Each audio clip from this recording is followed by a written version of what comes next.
Okay, so over here, I said um, there's three questions. The three questions that you should be thinking of: manage calendar, training location, assigning teacher. Okay, so we're starting off with our calendar into admin, and then manage calendar. It takes you to this page. Semester name. The way I like to think of it is your academic calendar. Just say you give it a name for your academic calendar. You don't only have to have one calendar. If you have various different combination in your college throughout the year, so you might want to have different calendar sets.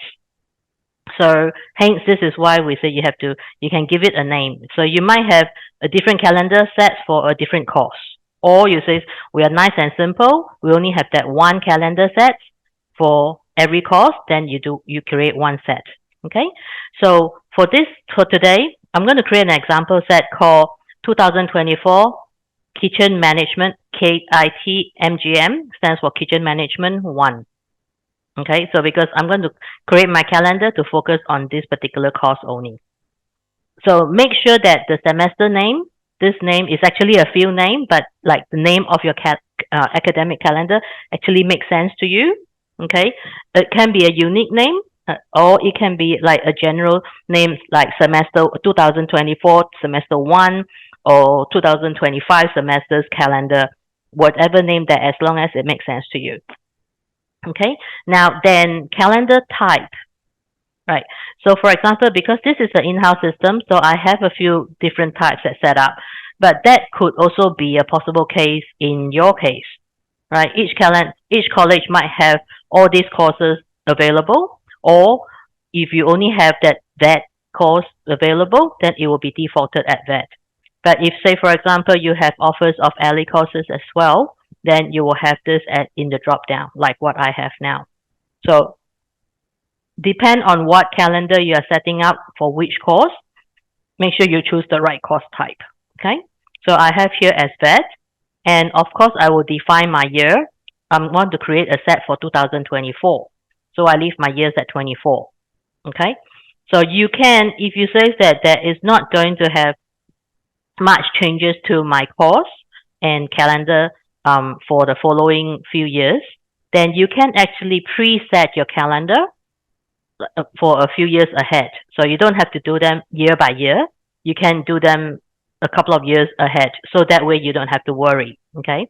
But it's entirely up to you. If you say that it's easier to control, so in case you have change of resources, management, change courses or whatnot, that you want to do them, manage them year by year, then you just always come back here to create. Okay. And then next one, this is an important field as well. Calendar type. The way I see it is calendar type is more like it's because it's used to configure the multiple calendars, like to put them into the actual calendar set. So imagine you have named your calendar, in this case 2024 Kit Management 1, all right? And now if I give you a canvas, I'm going to name my canvas 2024 Kit Management 1. Now in my calendar, how I'm going to draw up all my months. Like we have January in your normal calendar, you have January to December. So in Mesh system, we have called this into different set names. Okay, so we have about 30 different sets for you to choose. Each set can only be attached to one semester name. Okay, which is one calendar name. So for example, if you look at my list here, I have previously created, use set 1 to create for this semester, this calendar name, set 2 for this calendar name, and set 3. So meaning in the same year, 2024, I will not be able to reuse set 1, 2, and 3 to create more calendar sets, to create more calendars. Okay, so if you have, say, I'm going to have 5 variation in 2024, then you might have to go in and use set 1, 2, 3, and 4, 5, right? So that way, or as I said, there is 30 different sets here. You can create as many as you want, as you need to. All right. So in this case, I'm going to create my using set 4. Okay. Now, when we come to the date range, we usually say when you create a calendar is best to create on the first Monday of the year until the last Sunday of the year. Okay, so this way it gives you a full set, it covers, and then if you do rolling enrollment, everything is all fall within that calendar. So you don't have to chop them up because you might argue and say, hey, I have 4 different terms in my year and they each run from for however number of weeks. Okay, so we can do one big calendar and then your terms will then becomes like the month in the calendar. So we just hack them up later in the next section. Okay, so now we're just creating a big canvas to put a big container so that we can put everything into that big container. Then we suggest you do from the first week of the first Monday of the year. So maybe if, say, for example, we should be able to start on the 1st of January this year. If you want to do that, you can do, but you can argue and say, oh, maybe this week is actually a holiday week, a term break week for us. So if we created that, no problem. You can put it there and then we can set a term break. We can set this week as term break in the next step. Okay. However, if I say I want to maybe start my week from the 8th of January, okay, and then so that I will bypass that first week, but then I will finish on the last Sunday of the year. Last day of the year is the 31st, which is on a Tuesday. So I can then finish it on the 5th, which is the last, consider that as last Sunday of the year, even though it falls into 2025 already. Okay, so we'll leave it as that and then just click semester. So we have created our canvas and we name our canvas or our container already. Now next we come into the division side. So this is where we actually go in and draw up how our terms will look like. Okay. Again, we make sure that we choose that. Or if you are creating for LA course or short courses, make sure you just choose the right type. Okay. And we also make sure that we have to choose the right year, 2024. And over here, because in 2024 under that, we have created a few different calendar names or semesters name, so to speak. And I have to go in and pick the right one. In this case, this is the one that I'm going to create. Okay, it's a new term. And this is where we draw up our calendar to decide on how the calendar will look at. So in general term, usually college will run about 4 terms. And then, so it's up to you. Okay, if you say our college runs 6 terms in a year, it's up to you how you design. So I'm just going to give you an example here, which is the most standard way of running. This is the most generic way, and the variation is up to you to decide. Okay, so I say that I'm going to run on a 4-term year. So term 1, and for 52 weeks, my terms actually a year that is 52 weeks. So if we do our maths right, 52 weeks out of 4 terms is about 13 weeks in between. Okay, so I'm going to use this the most generic way of explaining. So I'm going to put 13 weeks. The week starting is already defaulted because it picked up the week that I've created in my managed semester bit where I say this is where I want to start my semester or start my term. All right, and number of hours is 20. Usually students will do about 20 hours a week. So I'm going to use that as a default, but then if your week has more than 20 hours or you guys do a bit lesser hours, it's up to you to define. So I'll just simply click add semester division, and you see that 13 weeks will be created for me here. Okay. At this stage, we're still not worried about term breaks yet. I'm just creating my term. Then I can just go into, say, here, term 2 was not there before. Now that I've created term 1, term 2 will automatically pop up. Then again, I'm going to say in my example, my term 2 is also going to run 13 weeks. Okay. So 13 weeks in here, let me explain is, I'm going to let them do 10 weeks of studies and 3 weeks, they will have 3 weeks term break. So this is how my term's going to run. All right. So all inclusive, study and term break into one chunk. All right. So when you're planning your calendar, we can plan it that way too. So I have people commenting saying that, oh, I only do 10 weeks of studies, and then we have 2 weeks term break. So count that into your calendar as well, right? Because we can define the term break week. Let me show you a bit later. Okay, so if I go into term 2, and then I just add, so it will add 13 weeks of terms for me. And I'm going to go in and say term 3, do the same thing, and term 4. Okay, I leave everything defaulted, and notice how this week actually will pick up in terms of when the week will start, when the term will start. Okay, so once I've done that, if I keep scrolling, you'll see term 1, term 2, and term 3, 4 has all been presetted for me. I don't even need to worry about calculating. And then it actually goes all the way, covers to 52 weeks.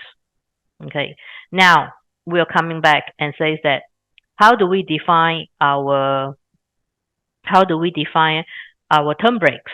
Okay, I can say 10 weeks of studies, I'm going to give them 3 weeks break. Okay, so then it comes to term 2, all the way to last again, I'm going to give them 3 weeks break. Okay, and likewise for term 3, same thing.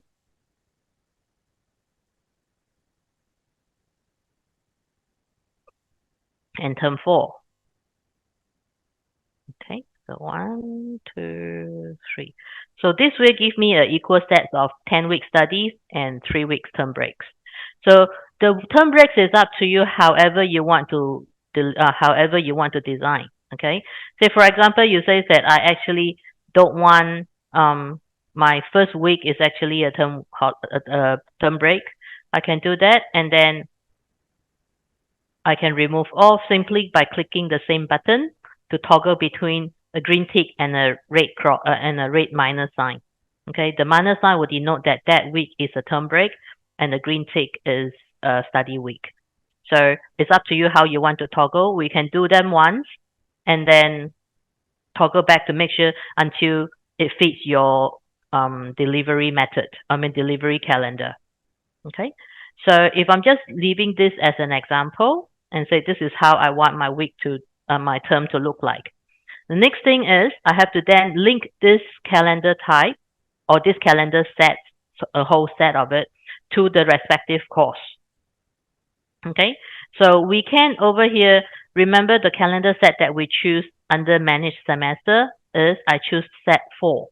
So I have to select which set. So if I just go in and say set 1, then it will only give me all the courses that I have linked to set 1. Okay, so in this case, I only link 2 courses to set 1, and I link 2 courses to set 2. So now I want to link to set 4. So I choose set 4 for year 2024. For the course type is vet, and it says all active courses, and in this case, I only want to link it to one specific course. So which is this certificate 4 in kitchen management. So in hindsight, if you only have the one calendar set up, okay, unlike here, I have various calendars set up. So if you have the only one calendar set up and then you say, I want to run this one calendar for all my courses, then you will choose all courses. Okay, so if you have different calendars set up for different courses, then you will want to use the select course and make sure you click and select, link the right calendar set to the correct course. Okay. In this case, I'm linking it to my calendar set 4 in kitchen management. Okay, and when I click add, you will see that this has been added, my set 4. So if I said I know my calendar, this particular course, certificate 4 in kitchen management, is going to run as the same per se for next year, 2025. I can simply come in here, change the name. Okay, and then change my course. And this time around, I can say I'm going to 2025. Okay, I can call it a different name if you want, because this is free text. You can type whichever one. Okay, but this time around, which is what I've created here, all the calendar sets that we've selected set up for 2024. When you come 2025, these sets will be then freed up. They will only be locked in 1 year. So very easily, I said, okay, in 2025, I'm not going to use calendar set 1 instead of set 4. I can continue to use set 4 if it's easier for you to remember to use 1. So usually we will start from 1 and then make our way down. Okay, so I've now converted back to 2024 to set 1 in 2025, and I'm starting my year again in January. This time around, instead of the first week, I still start on I start on the 6th. Okay, so which is here, and I finish my semester, my year, on the 4th of January.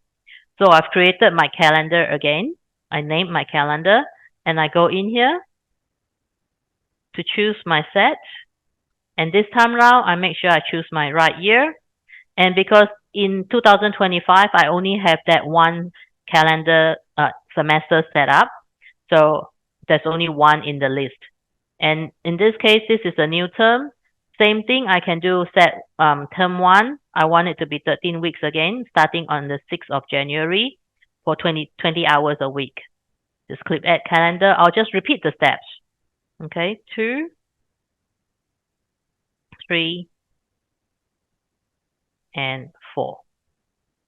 Okay, and then this is where we start to again play in terms of when we want to set our timetable, like our term breaks.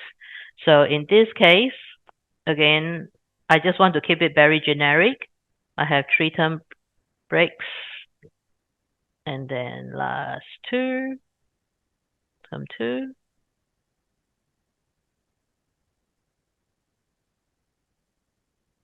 three,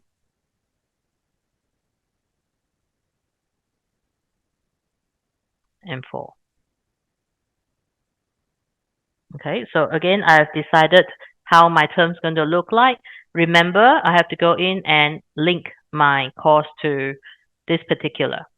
So instead of set 4, because I've created 2025 using a calendar set 1, so I've turned into set 1, changed my year to 25, and then because there's only one calendar set has been set up, so it defaulted here. And I just want to link it to the one course, which is the Cert 4 in Kitchen Management, and add. Okay, so I preempted my preset my 2025. If you want to do a few more years ahead, by all means, just come back here and repeat the steps to do 26, 27, 28 to whenever you want. Okay, so once we have done this, the next thing you have to consider is training location. Okay, these are training location is it's pretty much a once-off type of setup if you haven't already done so. So you would have had your venue set up for you in our system. Okay, so if you have expanded, say same venue but you are moving it up, you have acquired a few more rooms, then you might want to be like me, set up another venue. Okay, but otherwise it's pretty much defaulted. Then you just need to come in here and set up your training rooms. So likewise, like I said before, this is pretty much a once-off exercise. If you already set up your rooms, unless you have expansion to your training rooms, you probably will not need to come back here too often to check. Okay, so I've set up a few of my training rooms. I know I have my training rooms available. I've already checked for my timetable. So I pretty much have set the top 2. Now we can come to teacher. So in the ideal world, we would like to be able to know our resources way before before we start everything. Okay, but then we do know that sometimes we might not be able to have the correct resource during the time where we plan our timetable. So it's okay, but then it's still good that we come back and make sure that we have gone into teacher matrix to match up all the teacher that is available to do training for this particular course or particular subject. Okay, so in here, so all the subject over here, we can, if trainer mesh, the teacher is able to do this, all of the subject under the knowledge of advanced, so you just need to click add, and this teacher is now available to teach all the subjects. Okay, so I have already got my teacher, but if I don't have my teacher, it's okay. I can always come back and backfill it when I'm creating the timetable. So if I go into the timetable set, right, campus, and then choose your vet type. So I'm creating a timetable for 2024. So this is where the calendar type comes in. That's why it's important that we have identified the right calendar set. So if you click on here, I know for 2024, my calendar set is set 4. Okay. So then semester, the calendar name is 2024 KIT MGM1. And then I can start to go in and plan the timetable for, you might not plan your timetable in a years, right, in a full year. So you might be able to plan them term by term. So in this case, say for example, I'm planning for my term 2. Okay. So I just choose term 2, and then over here, start week, the drop down, see how we have define our term 2. All right. So it will give us and tell us this is when term 2 will start. Okay. This is where term 2 will finish and the holiday weeks. So this makes up 13 weeks. So if I say I want to start my term 2, and I can create my timetable week by week, but then that way you will have to do it 10 times. So you can then say all the way to the 10th week. So they would run all the same. Okay. And then in this case, assessors and also teacher, if I already have a resources that I know which teacher I'm going to use, I can obviously over here, because I've already matched this teacher, I can use it. I can say assign this teacher. Okay. But if you say that I have not have decided who shall take this course, I can leave this as unassigned for the time being and come back and backfill the information. So immediately by choosing that on the drop down, it would know that because I've only linked one course to this particular calendar, so all the subject that is linked to the course will now be listed at the drop down. So you just need to go in and click select which subject you want to use. Over here, the very important part is the badge, because we need to give them so that we know in terms of enrolling, we know which batch we are enrolling the student into. So for example, I'm going to use this and call it example batch 1. We usually always also say that make sure this name is meaningful to you. Okay. So for example, the most commonly name is you could use the same unit number. And then maybe if your class is the AM class or a PM class, you can then put AM or PM. And then, if you need to name it, or if you say, to me, using a subject number and then do some sort of identifier at the back, a prefix, a suffix, then it's good enough.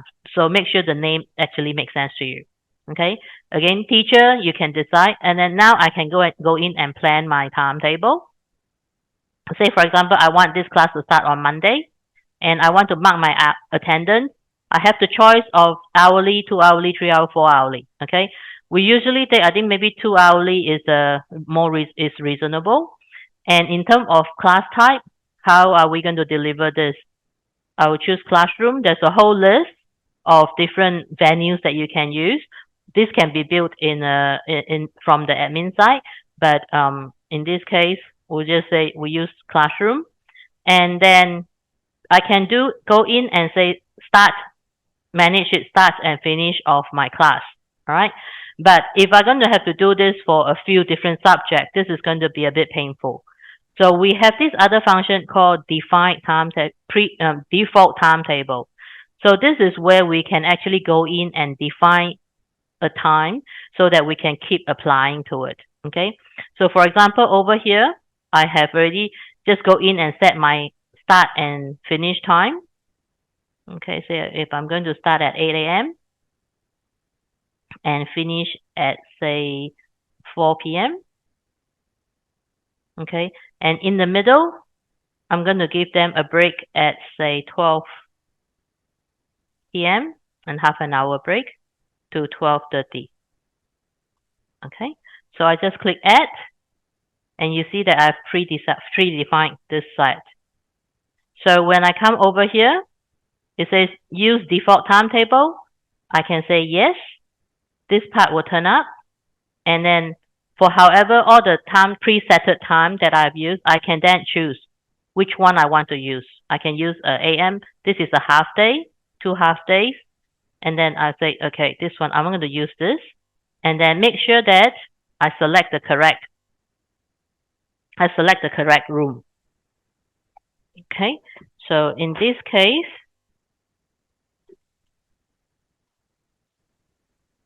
I can say that, let's say if I use room 1, okay, and then my capacity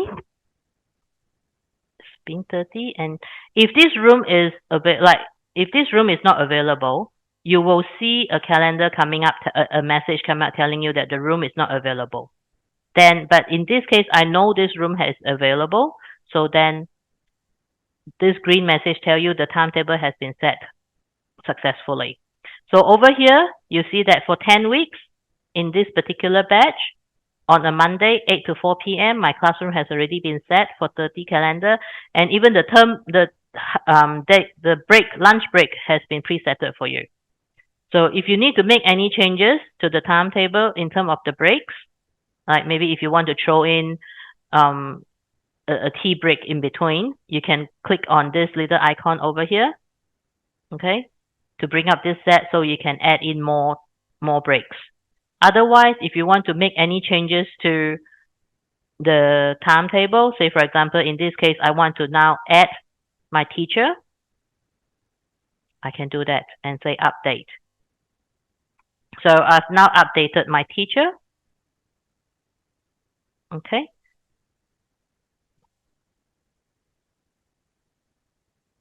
And then if I, for whatever reason, says that, oh no, this timetable doesn't work, I need to change it, just click on this X icon, and then it would remove the whole timetable. Okay, so this is the very simple way of setting up the timetable. There's I know I overrun a little bit, but then just quickly to tell you, say for example, my next course, I have this option here says allow to override timetable resources duplicate. This is an extra function that allows you um, to use the same classroom, same teacher for a different course. So sometimes you might say, for example, in terms of this kitchen management, a lot of the time we might have to share the kitchen lab with a few different courses.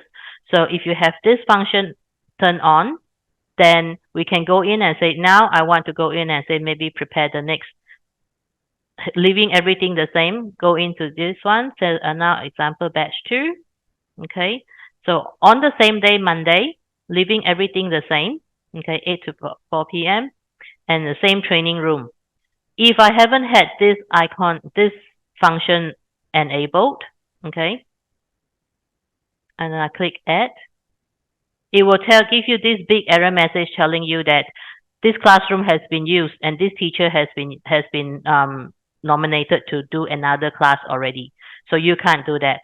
But if I click this option on and add a class, it will let me add this class successfully as well. Because that means that it gives you the flexibility of sharing, bringing 2 different class of people into one classroom so you run them together.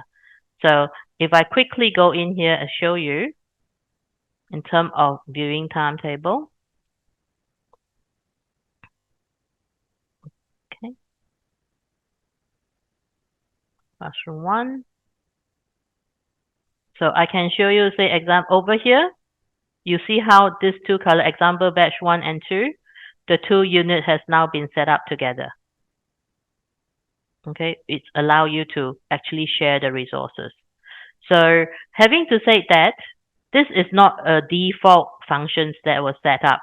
If you are interested to know to have this function enabled, please send your request through to our help desk to say that you would want to have the duplicate resources app setting enabled, and our help desk colleague will help you to enable this function.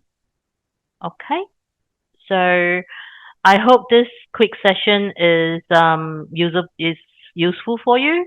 This is pretty much the end of my session. And turn my camera on so you guys all remember my face. So thank you very much for coming to our Feature Friday.